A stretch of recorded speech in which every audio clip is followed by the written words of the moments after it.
आज की डेट है 21 जनवरी और आज हम देख लेते हैं निफ्टी बैंक निफ्टी में हमें कहाँ पे एंट्री मिल सकती थी और कहाँ पे हम प्रॉफिट बना सकते थे।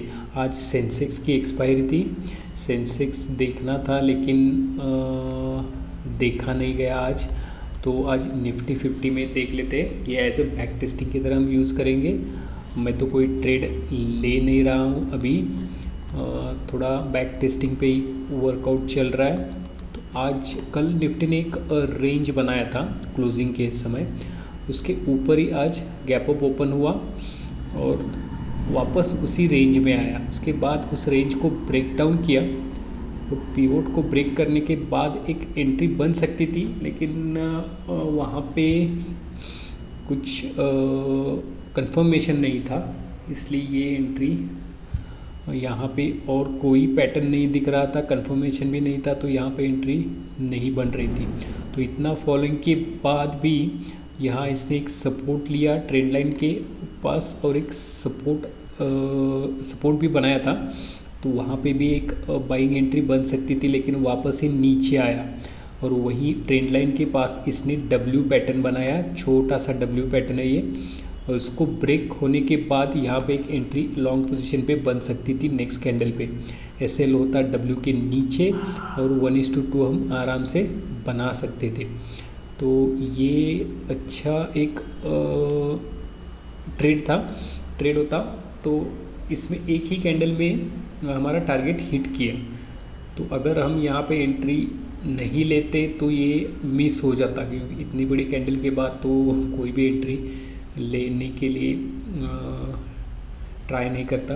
तो इसके बाद ये उसी लेवल को ब्रेक करके वापस नीचे आया, नीचे के पॉइंट के पास जहाँ डब्ल्यू बना था उसी के पास, उसको ब्रेक भी किया नीचे। तो इतने बड़े डाउनफॉल के बाद कोई भी वापस डाउन का ट्रेड नहीं लेता, लेकिन ये थोड़ा थोड़ा छोटे छोटे कैंडल बना के ये वापस ऊपर गए और इसने पिवोट के पास एक रेजिस्टेंस फेस किया है। तो इस रेजिस्टेंस के पास यहाँ पे इसने एक inside candle, bearish inside candle form किया है। तो इस बेरिश इनसाइड कैंडल पे शॉर्ट पोजीशन बन सकती थी नेक्स्ट कैंडल पे। अगर हम यहाँ पे एंट्री बनाते, एसएल होता इस रेड कैंडल के ऊपर, तो ये भी 1:2 यानी ये इस ग्रीन कैंडल के ऊपर भी रख देते तो 1:2 का हमें एक दो कैंडल में ही हमारा टारगेट हिट हो जाता। ये दूसरी एंट्री थी। इसके बाद वापस ही ऊपर आया, फिर एक बार पिवोट पॉइंट के पास हमें एक इनसाइड बेरिश कैंडल मिल सकता था। यहाँ पे भी हम ट्रेड बेरिश का ही ले सकते थे। कैंडल क्लोजिंग के बाद यहाँ पे एसएल होता इस पैटर्न के ऊपर और यहाँ अगर ट्रेल करते तो 1:3 तक का प्रॉफिट हम बना सकते थे। ये दो यानी 3 एंट्री आज हमें मिली थी। 3 एंट्री आज निफ्टी में मिल गई। तो आज बहुत ही वोलेटाइल था। अगर थोड़ा देर भी हम वेट कर लेते तो एसएल हिट होना तय ही होता। इस तरह हमने 2 एंट्री आज कैप्चर की है। अब देख लेते बैंक निफ्टी में हमें कहाँ पे एंट्री मिल सकती थी। ये रहा बैंक निफ्टी का चार्ट है। बैंक निफ्टी में भी सेम वही पैटर्न है। ऊपर एक रेजिस्टेंस के पास, रेजिस्टेंस के ऊपर ही ओपन हुआ और फिर नीचे आया है।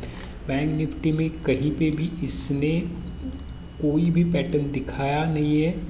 हालांकि एक पैटर्न पिवोट के पास है। पिवोट को ब्रेक डाउन होने के बाद नेक्स्ट कैंडल पे हम एक एंट्री बना सकते थे।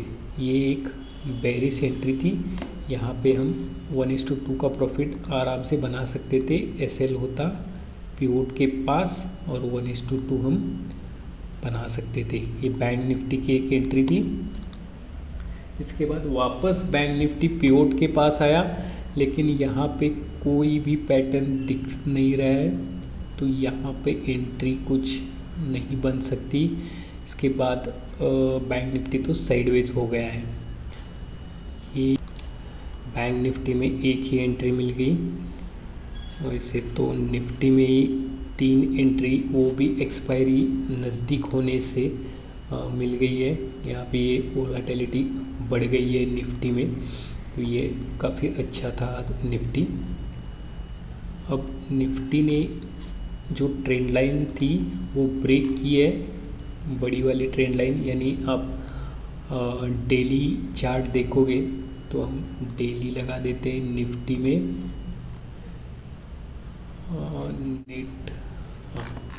तो डेली टाइम फ्रेम पे अगर देखोगे तो ये 1 2 3 4 5 6 कैंडल के बाद निफ्टी ने ब्रेक डाउन दिया है, यानी कल से वापस डाउन ट्रेंड चालू होने वाला है, यही निफ्टी इंडिकेटर दे रहा है। इसके बाद बैंक निफ्टी जो है, बैंक निफ्टी हमने कल प्रिडिक्ट किया था कप एंड हैंडल बन चुका है, और इसके बाद ये ऊपर अगर ब्रेक करेगा तो ऊपर जा सकता था ये, लेकिन इसने ऊपर ब्रेक नहीं किया। और आज देखोगे तो रिवर्सल कप और हैंडल बन चुका है। अभी इसने ब्रेक डाउन भी दे दिया है। अब कल तो एक्सपायरी है, हम देखने वाले हैं कि ये यहीं से नीचे जाता है या फिर पैटर्न कल की तरह आज की तरह भी कप एंड हैंडल का पैटर्न ब्रेक हो जाता है। ठीक है, आज तो बैक टेस्टिंग में इतना ही मिला।